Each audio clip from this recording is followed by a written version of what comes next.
Media with horrifying backstories always carries a specific feeling of disgust. iCarly, Sam & Cat, and Victorious were shows that I used to watch when I was younger, and I absolutely adored them. But when growing up and learning about the truth behind the director Dan Snyder, and even bumping into clips like these, but she's going to have to kill you. What would they do if we just had a really intense post-editing Yuri here, did they just say we should have a very intense some? Guys, wasn't Ariana Grande like 14? How old were these people? Weren't they like children? Learning these children were drunk while on set. Drunk, I tell you. I looked it up. Ariana Grande was 14 years old. 14 years old. And I can only think that everyone around her was her peers. Everyone else was probably around the same age. And they were drunk on set, adult supervision, and no one said a thing and just let this happen. Not to mention the whole thing dealing with Dan Snyder and his foot going on. It just makes all the episodes with foot segments just downright disturbing. And it doesn't just stop at kid shows. Dead YouTube channels can carry the same feeling of unease. Many YouTubers' careers have ended due to controversy, but most still manage to remain and try to act like nothing ever happened. But for me, a YouTuber by the name of Cryotic's channel carries that same disgust, that feeling of this unease. I used to love listening to Cry Read series, as it really was a really well made video, and his voice complemented the stories extremely well. Even still, when I return to watch it, I can't help it must have been like while making these videos. It's frightening being able to see a man who at the time seemed like such a genuine person, only now you know exactly how it ends.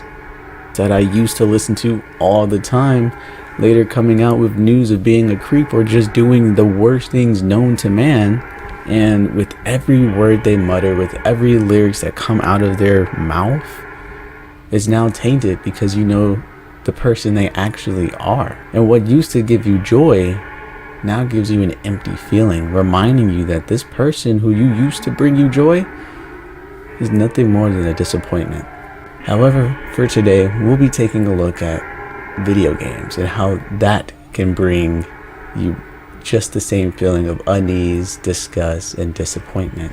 We'll be talking about a very recent game, one that went viral and many big YouTubers and streamers played, and one that was universally loved for its fantastically heartwarming and simplistic look into domestic violence, and how one's creator's actions can just take a beautifully crafted game with a beautifully crafted narrative and ruin its core idea.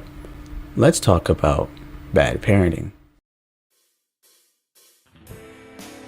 Bad Parenting, Mr. Redface, was developed and published by 2002 studio, with the leading man being The On, a 22-year-old Vietnamese man.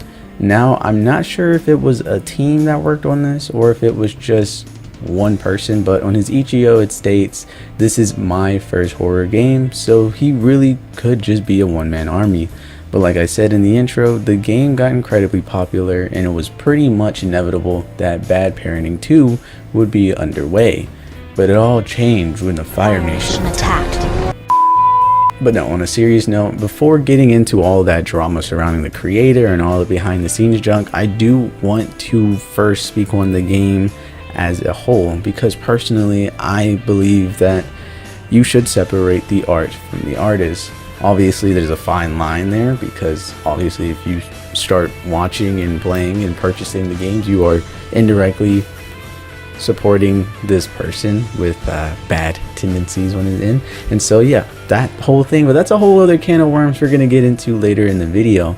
As of right now, I just want to speak on the game Bad Parenting, what it's trying to tell, what's the story, and how it affected me, and basically give you a good layout as to why the drama surrounding this game can make the game itself just so sad, such a tragic tale. But like I said, I'm gonna go over the game. Don't worry, it's a quick 20-minute game, so it'll be quick. And for those who really don't want to sit through a, I guess, explanation of what they probably already watched from Corey X Kenshin, Queso, or iShow Speed, use the chapters, bucko. They'll be down there. But for those of you who somehow don't know a thing about bad parenting, even though it became one of the bigger video games on TikTok and YouTube, what's it all about?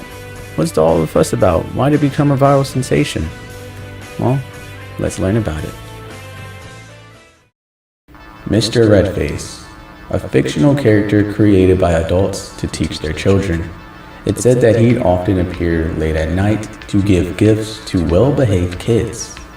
But is the story of Mr. Redface really that simple? Ron, the main character of the game, who will witness the suffering that Mr. Redface brings to his family. That's it? That's how you do it? Did he write on Steam better? Like, that was kind of just like a fall-off, was it not? Mr. Redface, a fictional character created by adults to teach their children. It said that he often appears late at night to give gifts to well-behaved kids. But is the story of Mr. Redface really that simple? The game takes place in a small apartment where Ron, the game's protagonist, faces terrifying supernatural phenomenon and at the same time tries to protect his family from the red-faced man's evil plans.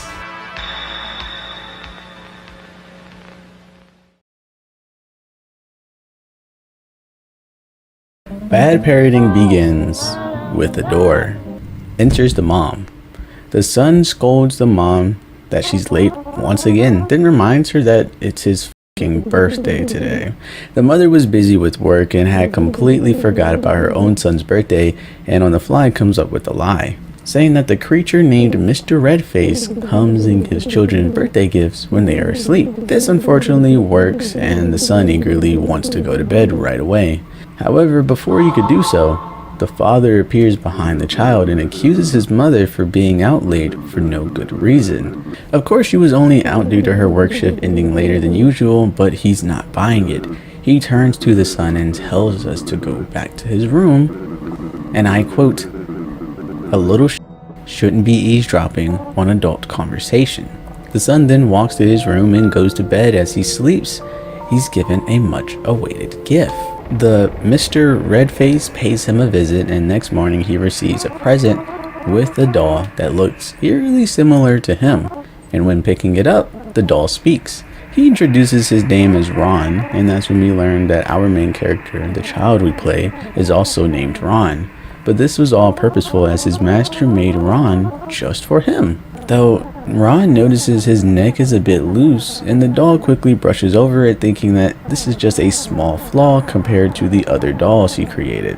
What's important is that they are now going to be best friends. The doll invites Ron into playing with toys with them, but when trying to open up the closet, well, it doesn't open up. So the doll then asks if he wants to eat something. Ron asks if he can even eat, considering he's a doll. But the doll tells Ron that they are linked, and so he'll feel everything he feels.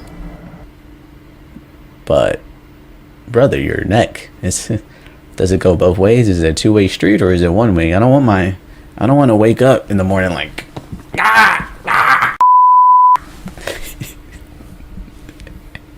Go into the kitchen. The mom is goated and has prepared our favorite dish for us. You're reading this letter at 1 p.m., aren't you, the little sleepyhead? I prepared your favorite dish in the fridge, so remember to heat it up before eating. Lately, I've noticed that you've been getting lazy about eating. I don't have much time at home, so please learn to take care of yourself and stop making me worry. One more thing, don't forget to take your medicine after eating. Mom. When eating the food, the doll performs a trick for us, as every time we finish our plate, it just restores like it was never eaten. Ron, amused, asks for another trick, and, the doll makes the bottle levitate and then it explodes. Not before having a red-face cameo, of course. The son is scared that his dad's gonna whip his ass due to the broken glass everywhere, but the doll says that his master has already taken care of his father. Ron goes to the dad's room and questions where the hell did he take his father. The doll says he was taken away because he hits and yells at Ron, so he's a bad person, and Master takes care of bad people. It's to protect children just like Ron. Of course, Ron begs to let his father go. The doll finally gives in and believes that the master will not like this, and the father is quite far away. He tells us about a shortcut, so in order for us to do this shortcut, we must enter into a closet which function as portals. Using our father's radio and using the different frequencies, it kind of acts like an elevator button and switches us through different floors or different dimensions or portals.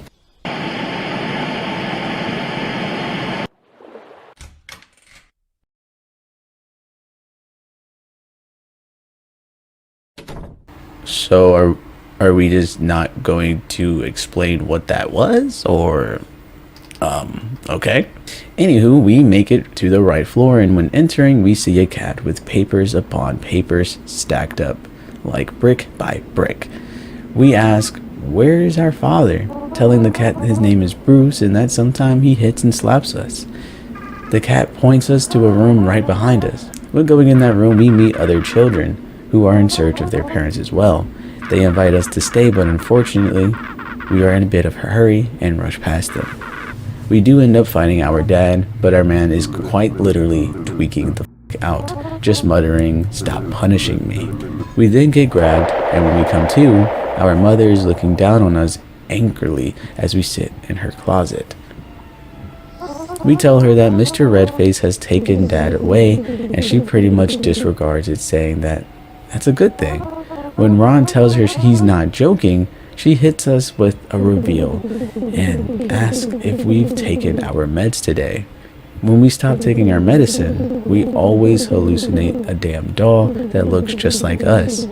She tells us she doesn't know what's wrong with us and says for us to go to bed since it's already midnight. When we go into our room, the doll is shown levitating, and Mr. Redface gives us a nasty jump scare.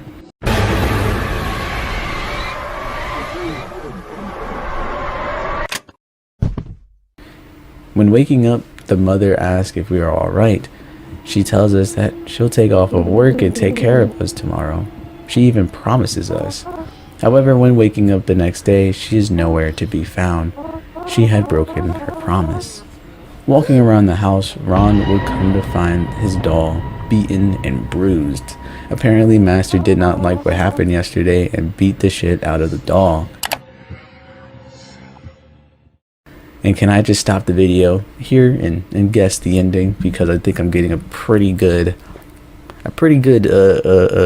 information to maybe guess what's going to happen at the end. So Mr. Redface looks strikingly similar to our father, and the doll looks just like us. Mr. Redface is most definitely the master the doll speaks of, and it truly seems like just like Ron is in a domestically abusive situation. So maybe this is the kid's subconscious, because he's kind of looking at Mr. Redface as his father and the doll as himself, and his father hits him and he views himself as himself, obviously.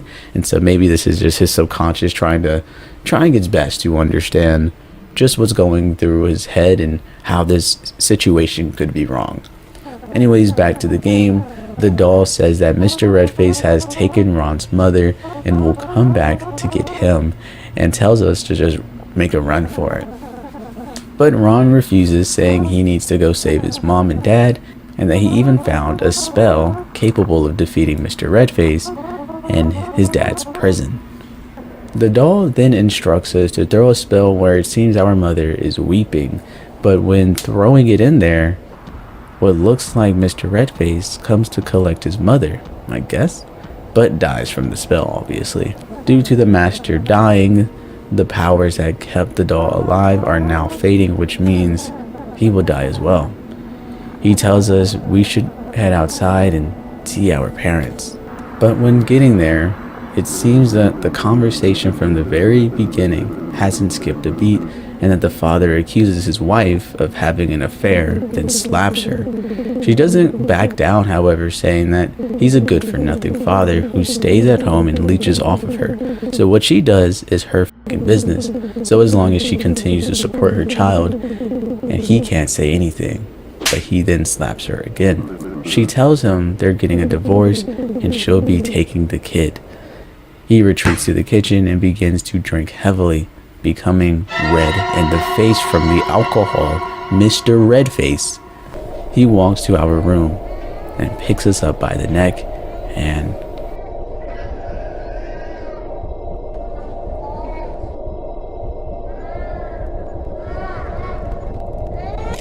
just as Mr. Redface had done to the doll, Bruce has now done to us. The doll tells us we're probably able to open up our closet door now, and when we do,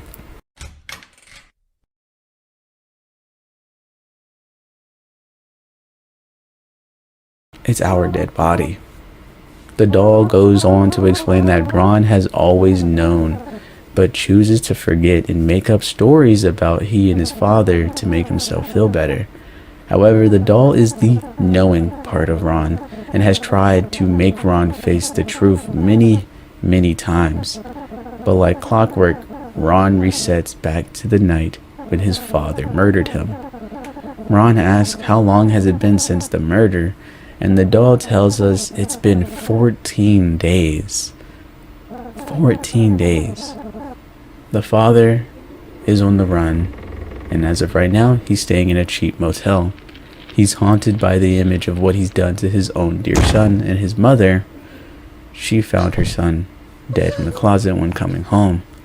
She's been weeping ever since, but when asked if she may know anything about her husband's whereabouts, the spell that was used to defeat Mr. Redface was actually a business card for the motel that he's staying in. The same motel. With that, Mr. Redface, aka Bruce, Ron's father, was found and arrested. The mother and other family says their goodbyes to Ron, and Ron makes new friends in the afterlife. The end.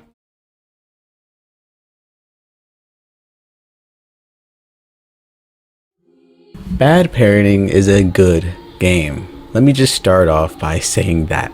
The story, the pacing, the visual aesthetic, and most of all, the payoff. When everything connects, it's all done quite masterfully. It's a good game, okay? For those who still are having troubles keeping up with the story and what it was trying to tell us, well, we play as a kid named Ron. He lives with his parents.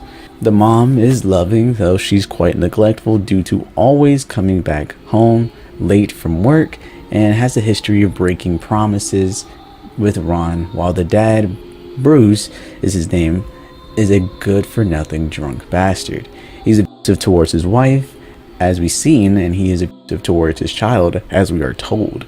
Throughout the game, we are playing as the ghost of Ron. I suppose the only time we are alive at the beginning of the game was when we confront our mother about our birthday and we are told to go back to the room. Apparently later that night, Mr. Redface, Bruce, the father, comes in and kills us. Now, the only thing that I had to fully understand is that the ghost or the doll said that it had been 14 days since the passing.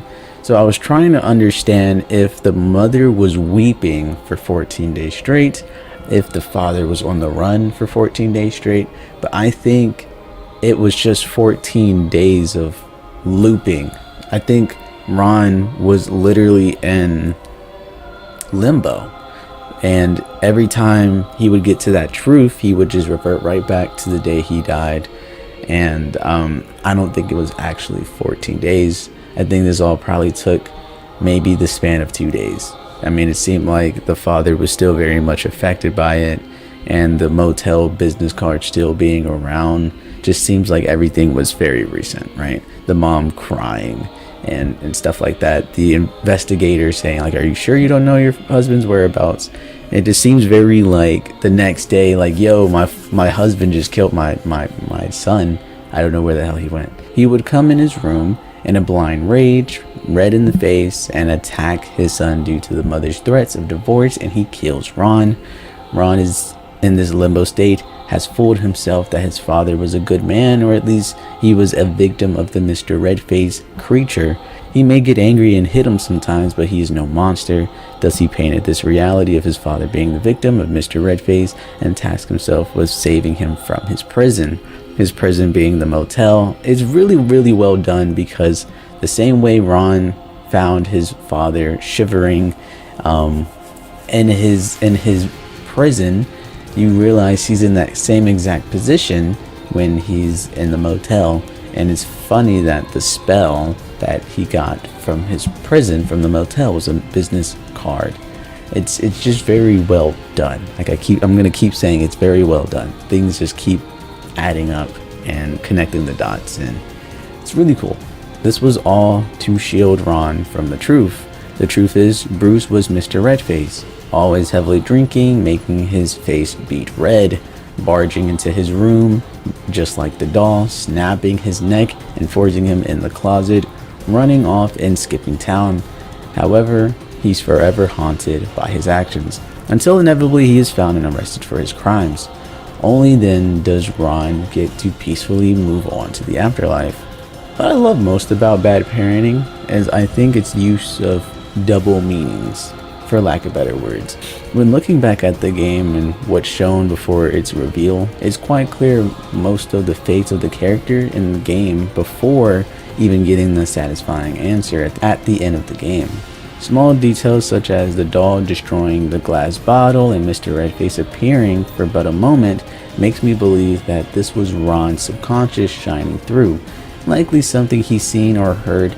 Or even when the father stormed in his room, he could have thrown the bottle elsewhere, smashing it into pieces, just as the doll did. Or when entering the room and the doll is just levitating, you realize he's in the same position as Ron was when he was held by his father. To the mother weeping in the prison, but in reality, that was just the mom crying in the living room. And the spell we threw was actually the business card for the motel the father was hiding at. The closet being unable to open was another foreshadow, as the truth was literally being held at the expense of Ron's mental.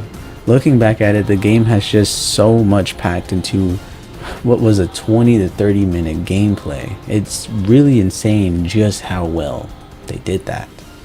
Knowing the story and what it's trying to tell, I can understand why it became such a viral sensation. The game is well made, the story is thought-provoking, and it's simple and easy to digest. It's effectively pulling on the heartstrings of most people because, let's face it, with age, you begin to see the imperfections of your parents, of your family. You start to question why you stopped hanging around your cousins as much, and you begin to notice your parents started sleeping in separate rooms, showing less affection towards another, or even getting into more arguments more frequently. You begin to see just how flawed of people they truly are, and that's because they're human. When you're a child, you look up to your family, you look up to your parents, because that is perfection to you. Nothing else you can compare it to. And so you at least want to, or most times, a lot of children would like to be just like their parents when they grow up. You notice your dad is codependent on alcohol, that your mother is unhappy with how her life turned out, extended families battling all forms of mental disorders, causing them to burn bridges within the family. Then there's you. You can choose to believe that everything's fine and that, you can choose to believe that everything's fine and just simply become yet another cog in this cycle of problems, or face reality and that your family aren't what you want to align yourself with in the future. That is bad parenting. A child seeing the flaws of his family. His father is a sad husk of a human being, using his provider and offspring as he sits there and drinks day in and day out. The mother is trying her best to be a loving mother, but she's simply too busy with work and mistakes motherly deeds as material rather than holding on to a promise with her son. The formula is honestly quite similar to a show by the name of Moral Orel. For those who don't know, Moral Orel was a 2005 satire comedy claymated show that tackled really rough subjects with over-the-wall antics that build up to a bigger narrative. Now, without spoiling too much, because truthfully the show is best watched blind. If you can make it through its insane situations, you'll come to understand the story is telling and a much bigger narrative. But like I said, I digress. Moral Orel follows a young boy named, Orel. Orel lives in a town filled with religious fundamentalism, everyone telling him what God wants and what is the correct way of doing so. But you'll quickly realize the adults in the show are just using God as a form of an escape or an excuse of doing less than moral things, no pun intended. But for the 2 first seasons, each episode would follow a pattern. Moral would discover something that God would not or does not like. Then he overcorrects himself and gets into a super wacky situation due to the overcorrection. And then at the end of the episode, he would learn his lesson, but the lesson would just not be the right thing he should have learned. However, slowly but surely, all the things Moral would come to hear, see, experience, and learn about will start to shatter his reality. The bubble he's found himself in all of his life would be shattered. Morality begins to shine through, individual thought process begins to emerge, and the way he looks at his father, his mother, the priest, and his friends, his once shiny and blissful life suddenly has come to an end, and is represented through the way the narrative chooses to tell it. In the earlier seasons, the things that Moral would find himself in seemed to have zero effects on him going past that episode. For example, episode 1. Orel hears that his friend Doey's grandfather has died. However, he believes that this is a sin as they rejected God's gift of life. And so he uses the Book of the Damned to resurrect the grandfather, which causes an outbreak of a zombie apocalypse.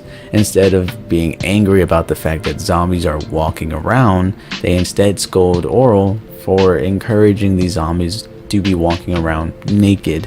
As such, they would make Orel give out clothes. Happy ending. The end. Stupid, right? No lasting effects, no lessons learned, or the right ones anyway, and no experience shared to change Orel as a person. The comedy is still present. Depending on your humor, this could be quite funny, but now let's compare this to season 2, episode 20. Orel and his father have gone on the camping trip. The father wanting to make a man of his son, and so he continuously pushes Orel to shoot different animals, but Orel just can't bring himself to do so. For the duration of the show, Orel has looked up to his father for knowledge, but later that night by the campfire, Orel refuses to take his word's ideology without second thought and challenges him. The father then becomes a man baby, crying and throwing a tantrum until he accidentally shoots Orel in the leg and fucking passes out from the alcohol.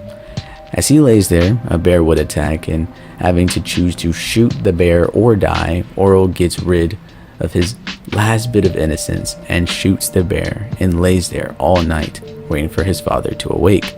Might I add, during this entire scene, not a single moment is played off for jokes, but instead it's like that one episode from Family Guy where Brian and Stewie get trapped in the bank over the weekend. No cutaway gags, no stupid jokes, no music. It's just a traumatic experience unfolding for us to watch helplessly. And this is because the show Moral Orel is in the perspective of Orel. In season 1, everything's caped in a childlike wonder, a childlike innocence. But towards the end of season 2, his innocence has slowly been chipped away at, until the show becomes that of a drama instead of satire comedy. That is bad parenting. A child's innocence slowly being chipped away at for 14 days until finally realizing your parents aren't always the best people, and effectively moving to new experiences and becoming a more defined you. I think there's a popular saying, obviously, that children can't choose their parents, and sometimes the parents don't deserve their children. And I believe that is pinpoint bad parenting. He was such a childlike wonder, even after his father had attacked him, even after his mom had broken her promise numerous times. He still, his first thing that he wanted to do was to try and save them from Mr. Redface. That right there just shows you that childlike innocence of family over everything else, family over his own safety, and yet they can't even, it's not a two-way street. You damn near know that the father would not go out for a limb to save his son, and you know the mom, well, actually I do think the mom might help. Anyway, I digress. I'm just saying that sometimes parents don't deserve the gift of raising a child, and sometimes children are stuck with the worst parents, the worst people known to man. Hey, yeah, so that's like cool and all, but like, what's the drama surrounding the creator? Like, you spoke about the game and you've been glazing it like fucking Dunkin' Donuts, but like, can you explain what you said at the beginning? Like, this entire video is called Bad Parenting's creator is a predator, so maybe you should like talk about that, you know? I don't know, like, that's just kind of my idea. I forgot. I forgot about the whole reason for this game. This is what I'm talking about. This right here is the problem. The game is so fucking well made to the point where I even forgot what this video was about. Holy moly. It's such a shame that things ended the way they did, because the game is genuinely good. But after all my glazing, let us focus on the bad. The creator. The on. I couldn't find much on the guy, like his upbringing, what he's been doing. I really couldn't find anything. I tried. I really did. I spent maybe 2 hours looking, and I was having troubles even finding his damn TikTok and his damn Instagram. I was like, man, this guy's elusive. But what I could find is that the on is currently 22 years of age. Bad Parenting seems to be his first big game, or his first game. Let's talk about that. And he has labeled himself as a studio by the name of 2002 Studio. I'm pretty sure he named it 2002 Studio because that's when he was born, the year 2002, if he's 22. He owns a Discord server by the name of 2002 Studio Games, where art, development of the game, and everything else is posted. Not long after, his game was a mega success, and some allegations would come out. A 16 or 17 page Google document would be anonymously posted for the world to see, with the receipts littering the whole thing. So we'll quickly go through everything this document has to offer. Alright, okay. We're up and running. Okay, hey guys, I'm using OBS to do this. I thought this would be a lot easier. So we're gonna get straight into business. As I stated, a 16 to 17 page document would come out, and it's littered with some craziness. So the first thing this says, On is the creator of Bad Parenting, a game that went viral on YouTube and TikTok, played by big YouTubers like Queso, IShowSpeed, XQC, Corey Kenshin more recently. Wow, that's a lot of big people right there, boy. This document is being made because we cannot stand to see On getting so much fame after what he did. He's been grooming minors and manipulating them, making them think they're at fault. As a reminder, On is currently 22 years old. His victims are all under the age of 18 and going down to 14. Oh man, that's really upsetting. If there's other people, blah blah blah, that has proof, please contact On. Proofs is insane. Wow. Every image will have a context to it, explaining how things got here. Let me set up for this because this is insane to me. So it says, our victim will explain how everything started with On. It started when she sent him a friend request. At the time, the victim had her age in her bio, so she said it was 14. Like I said, that's crazy. After adding her back, they began to talk frequently, becoming friends, doing voice chats, and playing together often. So at first, it was platonic. See, I'm gonna just stop it there. As a 22-year-old man, and you're talking to a 14-year-old girl and you're claiming that it's platonic, I still feel like that's too close. I still feel like that whole, like, the whole problem started with that friend request. She sent it to you, yes, but she is a child, you are an adult. And so you need to, like, be the adult in the situation and not voice chat her and not video call her and not talk to her. It's just not okay. The victim was acting the same with On as she would with her other friends. Then it became more private when the victim was talking about her feelings and personal life problems to On, since he is an adult or more mature, wishing that he could make her feel better. On shared his problems in return. He established a relationship of trust between him and his victim.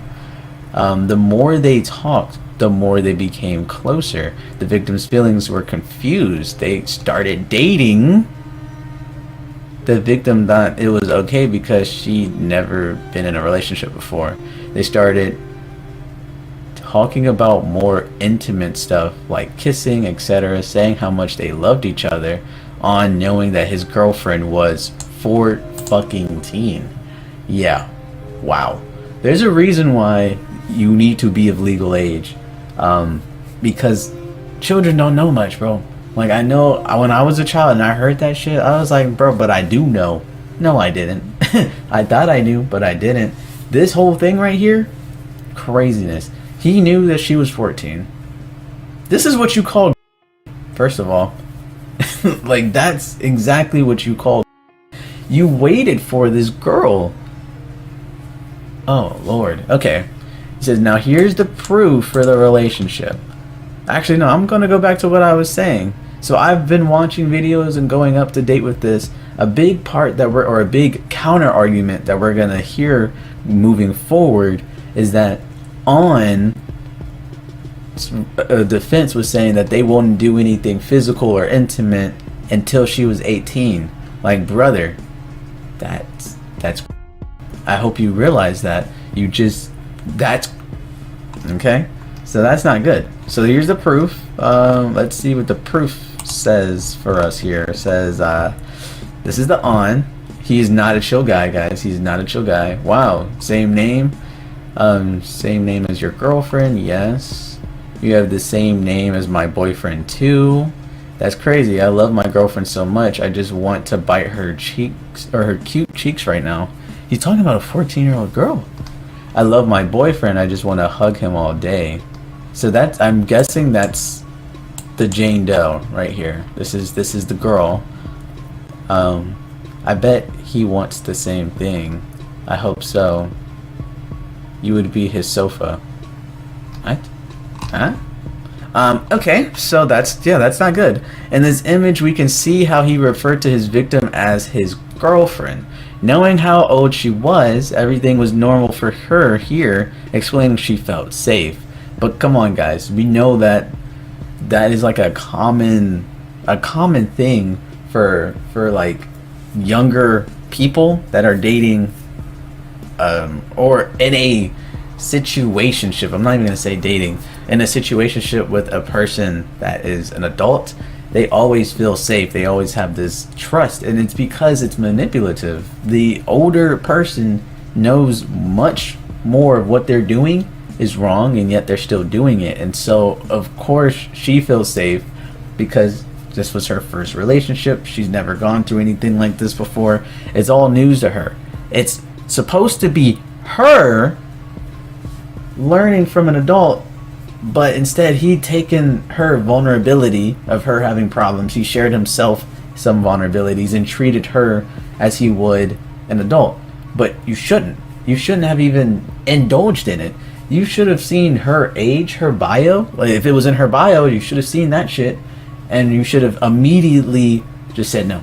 You should not even have clicked on the friend request. That's just that. Like, I can't tell you how many times people have found my Instagram because my Instagram's name is Yuri Clark, just like how my YouTube is Yuri Clark.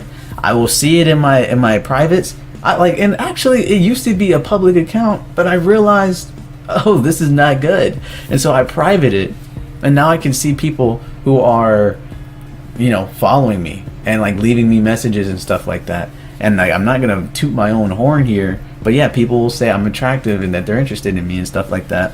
And no, I will look at their like, and even if not, I still think YouTube is a profession. It is a job. Thus, I have to keep it professional. I keep my professional shit here, and then I move my personal shit somewhere else. There's no way in hell that I'm gonna see someone on Instagram and be like, "Oh, I love you too." What the like? No, I don't even indulge in it. I look at it, I snicker. I'm like, Anyway, another common thing that we're going to see something is the on seems to have a vor. I don't know what vor is, but I looked it up. Apparently, vor is a of being wanting to be consumed by another person, or vice versa, the person consumes you, about an underage girl. And so he's talking about this with a 14-year-old girl. So this is the next part. You're so cute, I'm gonna eat you. Swallow me. And then she's crying. I don't know what that means. I'm not a very big Discord person. I want to live inside your belly.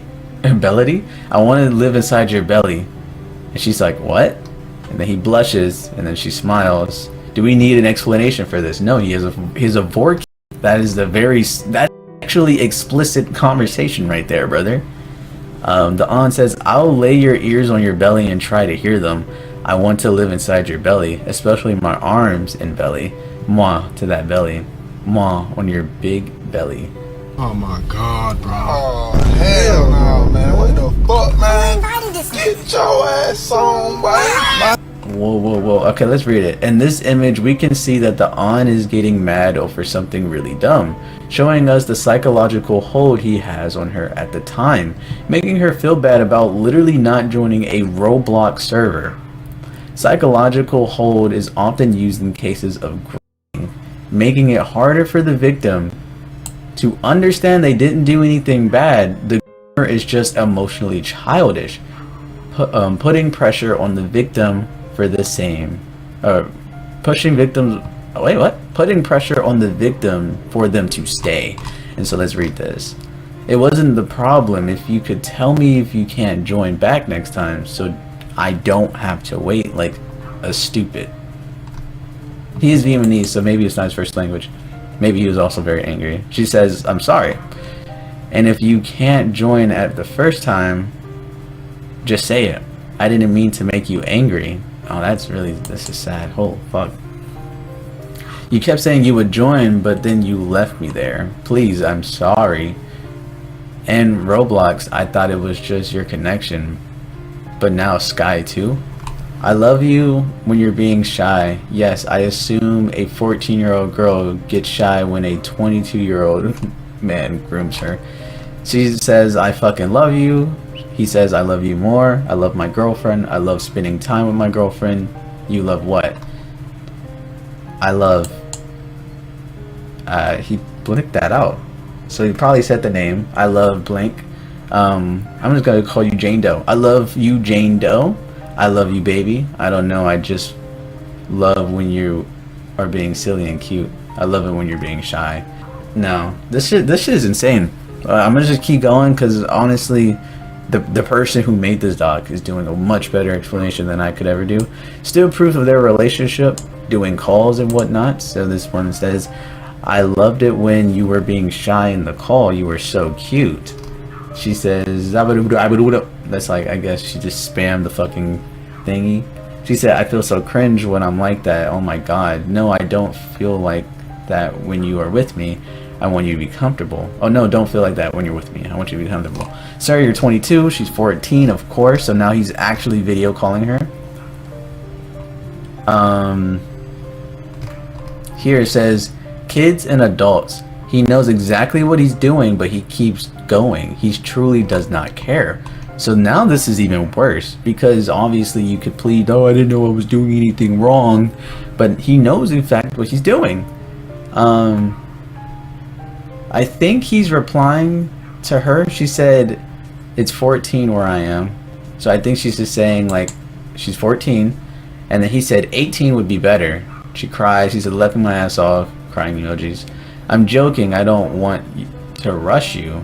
No, you're cute. You're not rushing me. You don't feel like that? Of course not. You listen to me.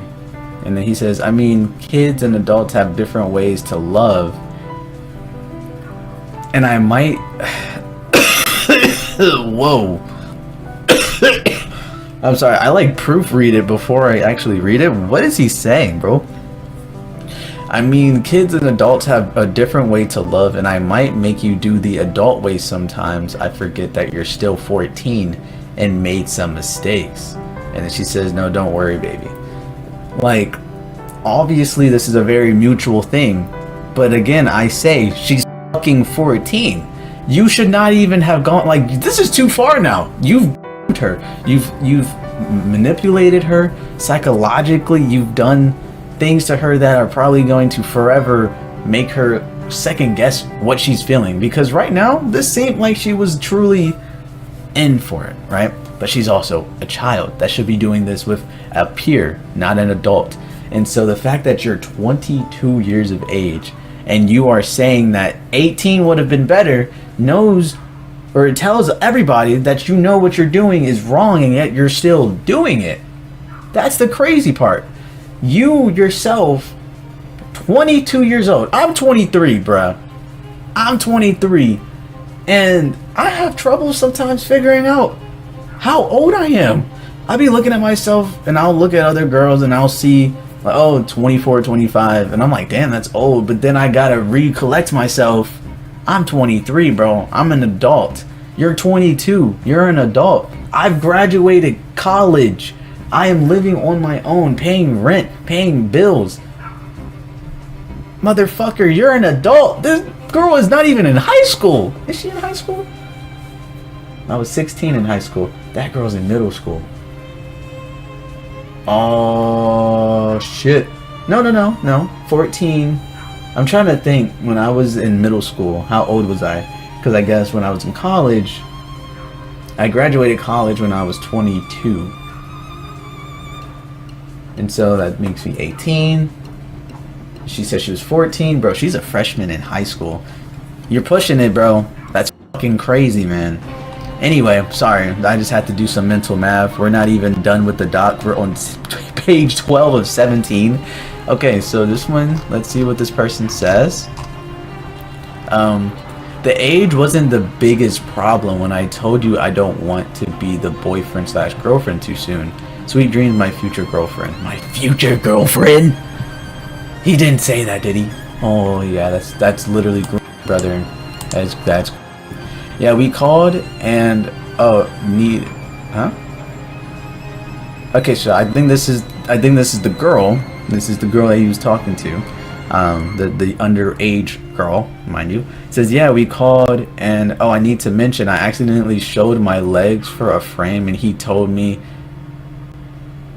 to like crush him with his legs. Okay, so he does have a vore kink, and that's also very sexually explicit. Let's do it. Let's be real.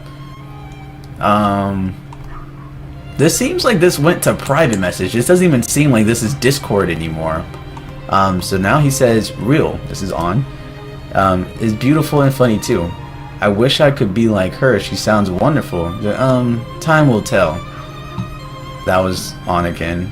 I feel confused. What does this mean? It's okay. You will in 4 to 5 years will get it.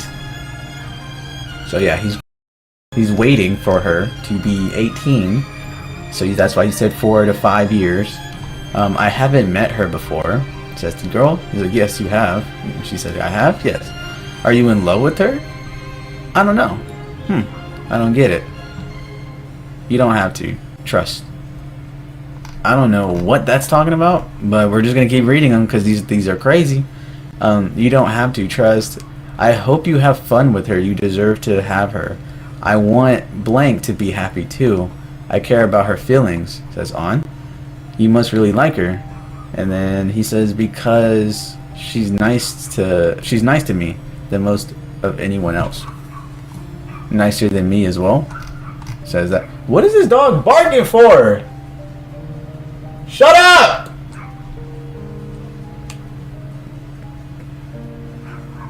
Damn! Put that dog back in the f***ing house. I'm not sure about that because I don't express my feelings too much. There's also a barrier between me and her. A barrier? Yes. And I respect that. I won't invade till it opens up by itself. What is the barrier? Okay, who was she talking about? Okay, well they're gonna explain it, but I'm gonna keep reading it. What is the barrier? Right? The age barrier. But I thought she was 19. And 4 to 5 years when she meets me. So she's 14, like me? 15? Maybe around that. Wow. Those messages were before they started dating. It's a conversation between An and her. And those messages, An is apparently in contact with someone else, having a crush on another girl. A girl that is around 14. But we figured out that it was just the name of his victim backwards. Huh? Okay, so that's the end of the thing. Obviously, I don't know how true that is because there's also stuff right here.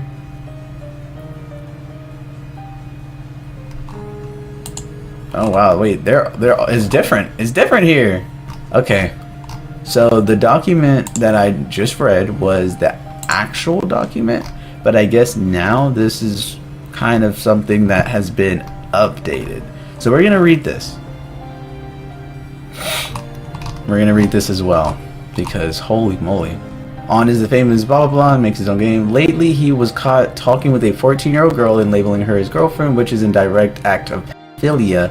The victim was also trying to avoid him, but An was persistent in his act, saying words that varied from vor and direct intimacy, as we saw.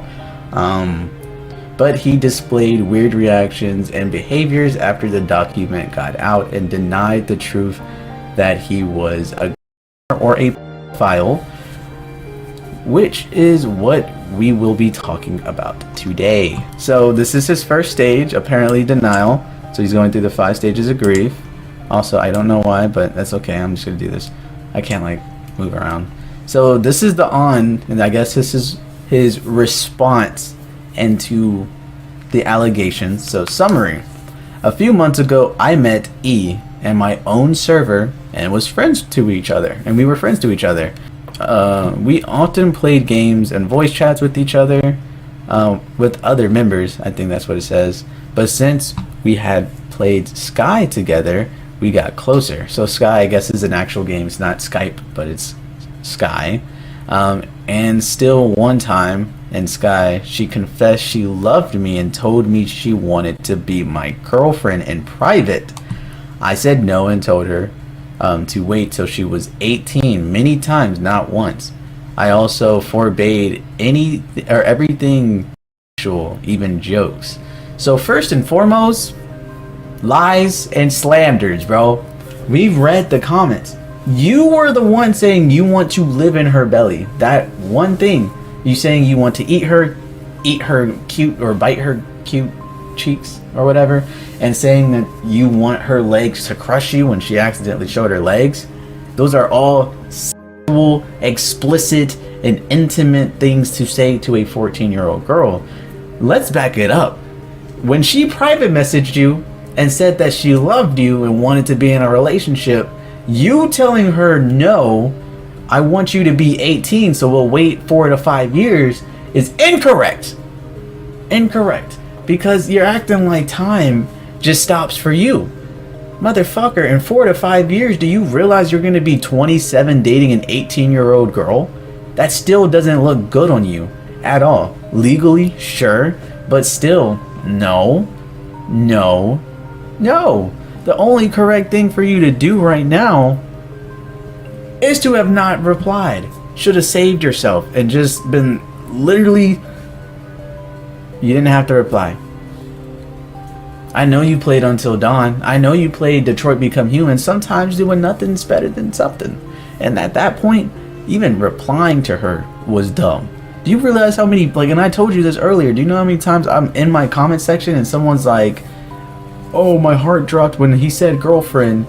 I don't pay that no mind. I don't even say LOL, ha ha ha, sorry. I don't do shit. I look at it, I heart the message, I keep it going. Because guess what? Sometimes you gotta think with your head, not your other head.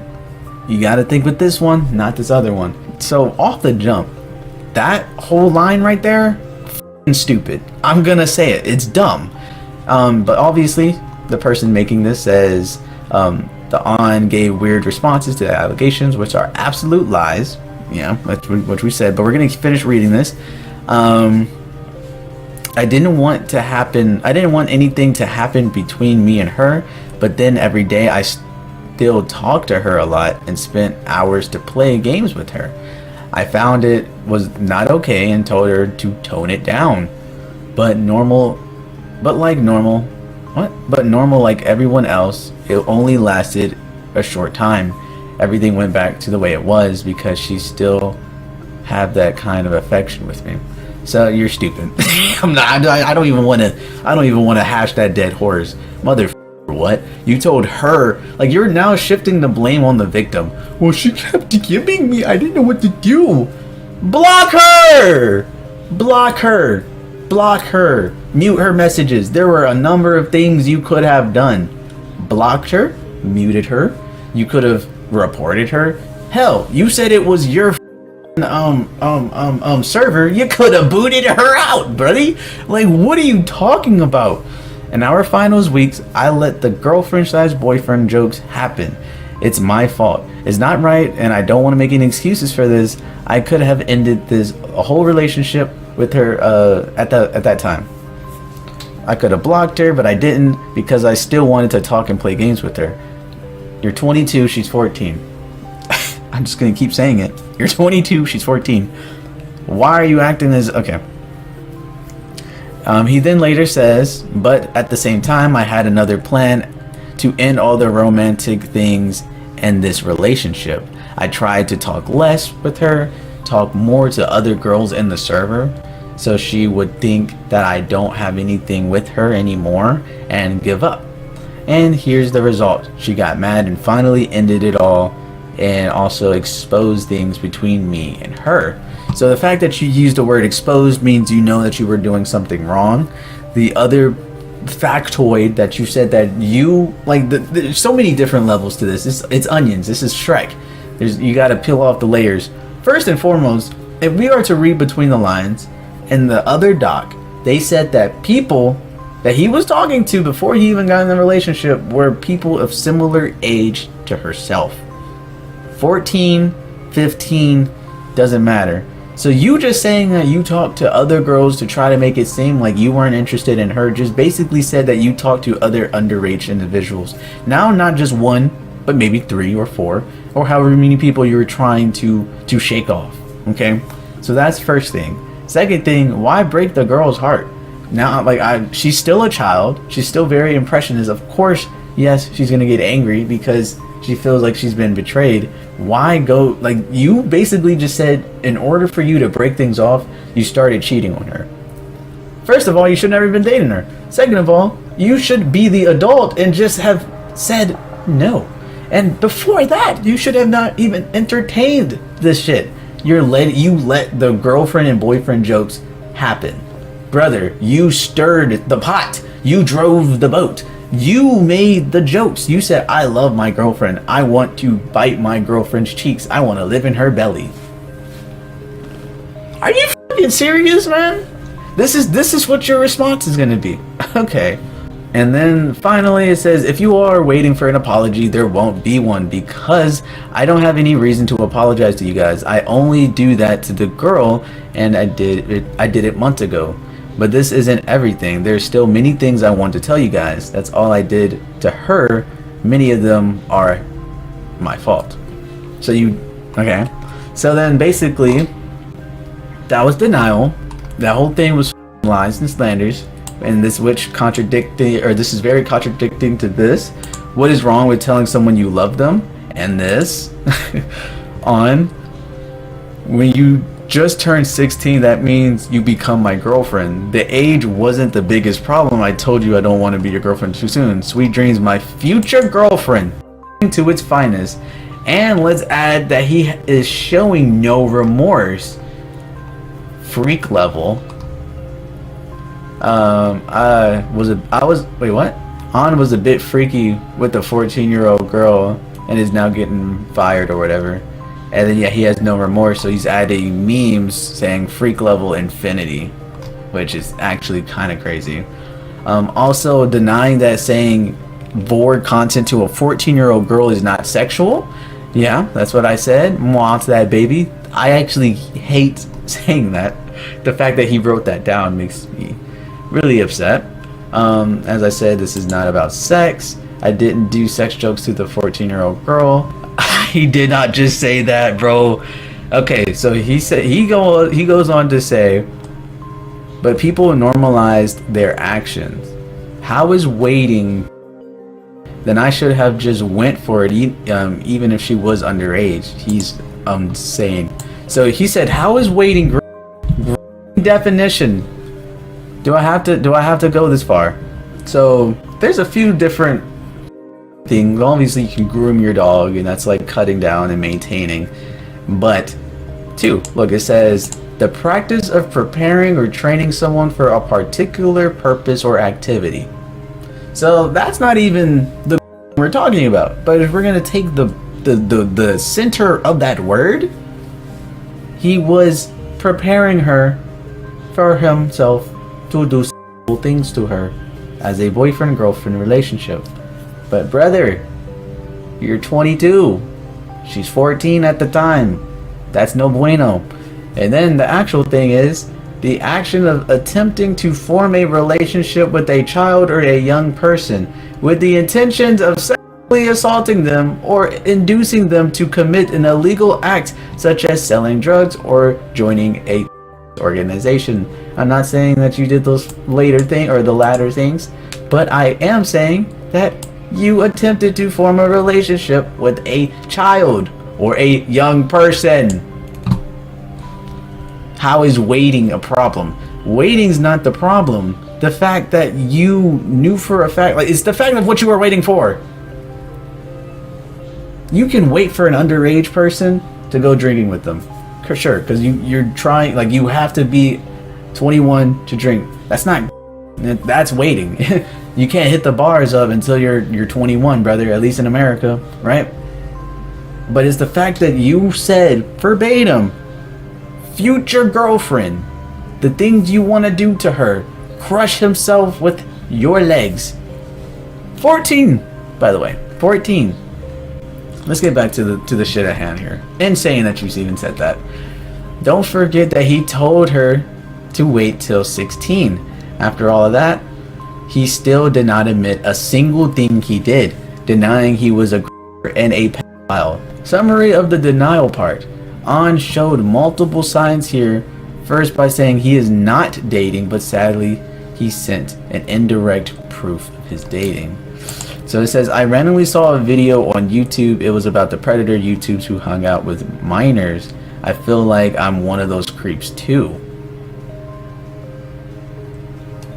If you felt that way, nigga, then why the f did you keep going, bro? He's talking to her like he's trying to validate himself. Oh my god. He's trying.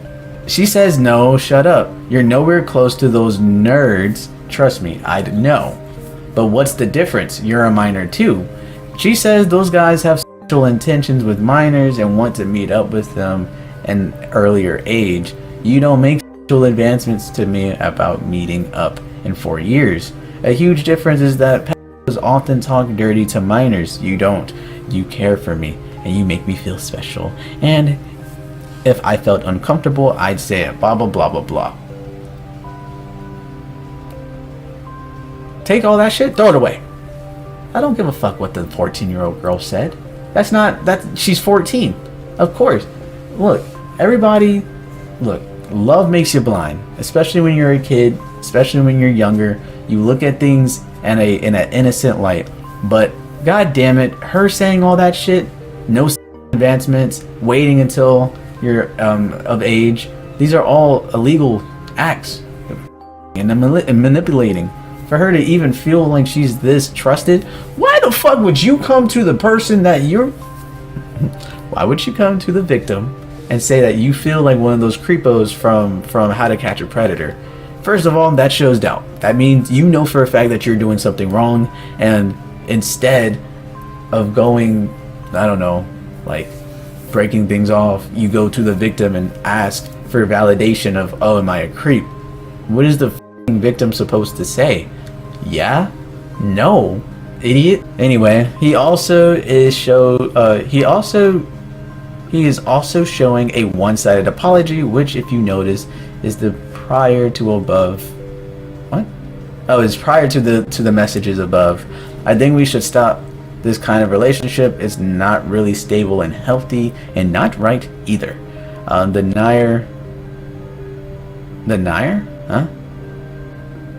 Nair thing just won't work. It just feels so weird.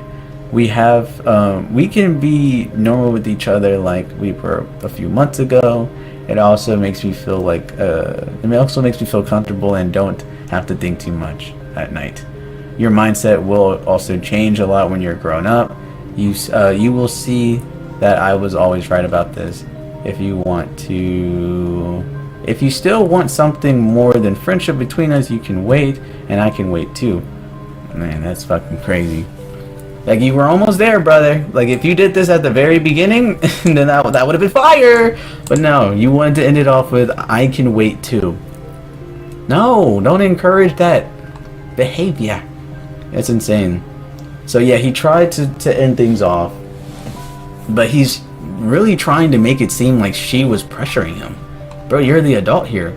You didn't have to keep playing with her video games with her. You could have simply just booted her out of the server, blocked her, unfriended her. You could have done everything. And then let's say he says, oh, let's not forget about him denying the proof at first. Wait, when? Show me proof. But let's go back to our topic. He is also stated saying that he told her to wait till she was 18, which is the definition of. But I wish it was true because at truth, he told her to wait till 16. Don't forget, he's 22. So yeah, the fact that he even said wait until 18 is still crazy. But he didn't even say that. He said 18. He said 16. Wait until you're 16. You're 22, bro. All this shows is that An is a hypocritical guy, unworthy of the title of the big name dev, and only knows what he will do if he had more fame and power. That's a very good point. He's doing this scot-free. Let him make video games and like have press conferences and go and meet fans of his video games that might be underage. Dude, you're putting him in the same room. And then too, he is blame shifting. In this so-called apology, he tried to blame the shift on the 16-year-old girl, saying that she also was talking to his victim. So yeah, that's kind of something we've already did, but let's read it. God, I'm so tired of this guy.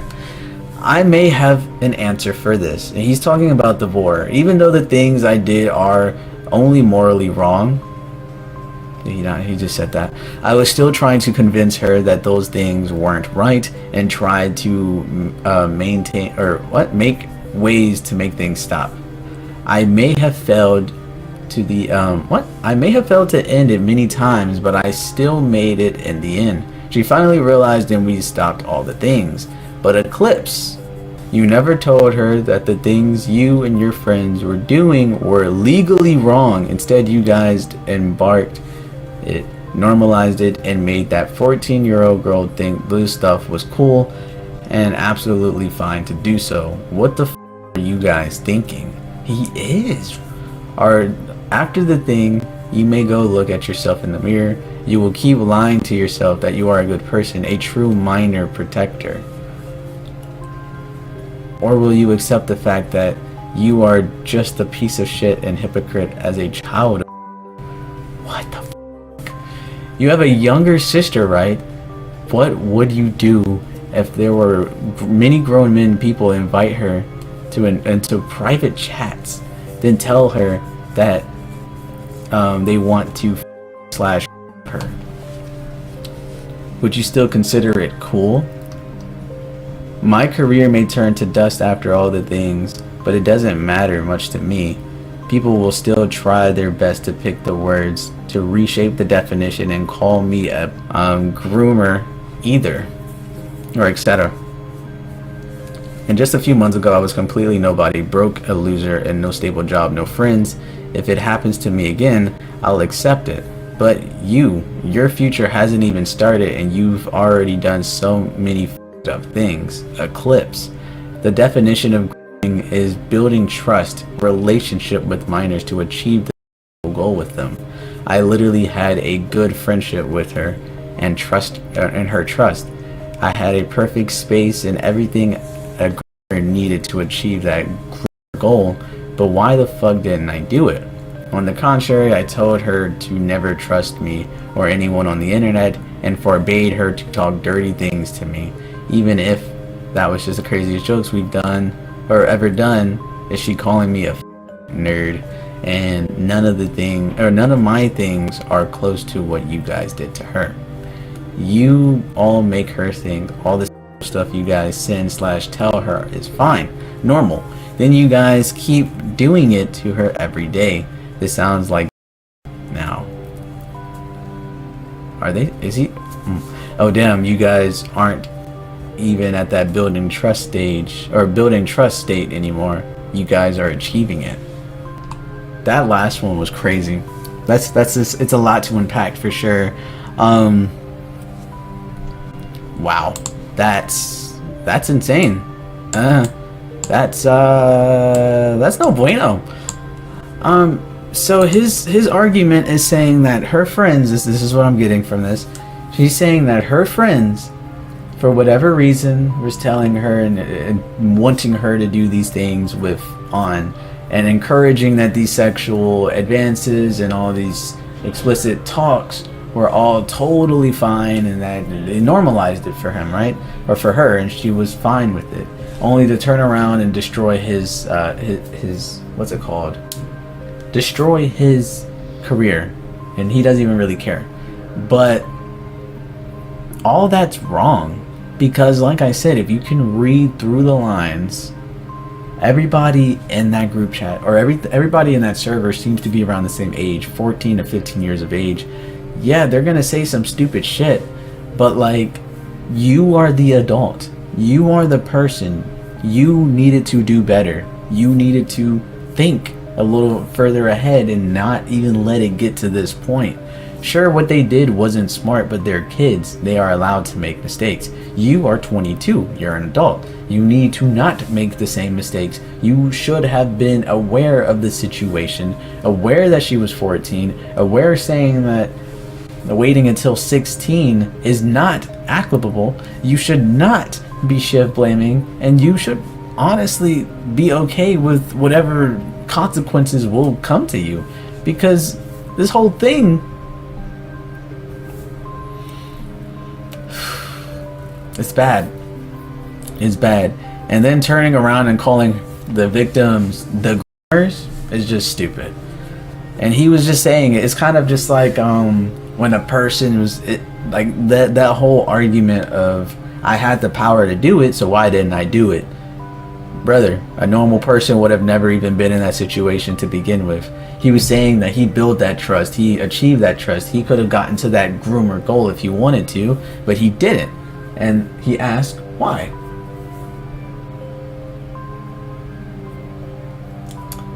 And it's just not the right answer. Not the right answer at all. Anyway, it says, the funny thing is, all of this is bullshit. Yes, we have a server, and yes, we have a voice chat, but it doesn't have any grown men other than us around her age playing D&D. The thing is, he said stuff to a 16-year-old girl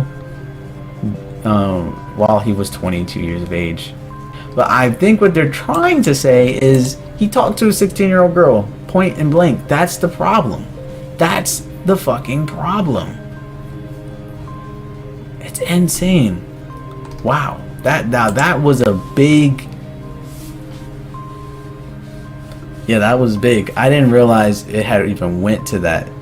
I've been recording for fucking 50 minutes, bro. Wow. That's pretty bad.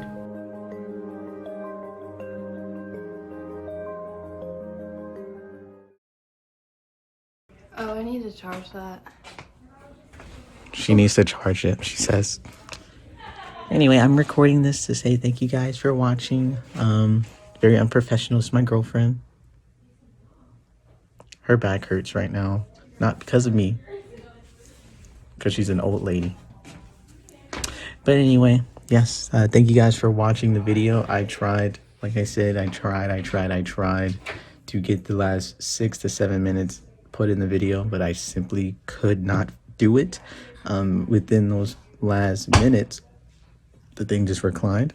And those last minutes, basically all I had did, or all I had talked about, was the fact that the game creators' original idea was so pure and so tantalizing, and then poof, when you find out the type of person they are, it changes the entire thing.